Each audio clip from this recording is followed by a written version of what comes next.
Today I will show you how to sell digital products on Twitter, so let's begin the video. To start selling digital products on Twitter, you have to go to a website called Koji. Here you have to sign up by clicking on the sign up button at the top.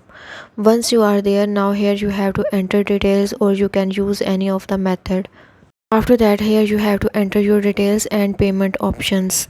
Once all done, now it will take you to this screen and here you have to choose a template from which you want to create a digital product ad. Here I am going to click on the configure option, and once I click on this, now at this interface I have to choose a style of my ad.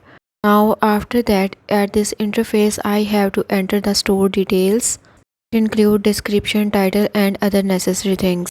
Now here at this interface I am going to click on the save button, and after that here at this interface I will click on the add digital file.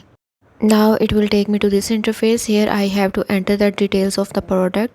Make sure you have entered all the details correctly, and now you have to click on the save button. Now as you can see, your digital product ad will be look like this, and it will also add a buy now button to your ad. Once you are done with the setup, now you have to click on the share button at the top corner of this drop down menu.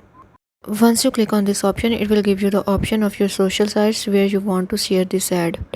After that, you have to select your Twitter account, and once you enter all the details, now you have to select the Twitter option. So that's how you can sell digital products on Twitter.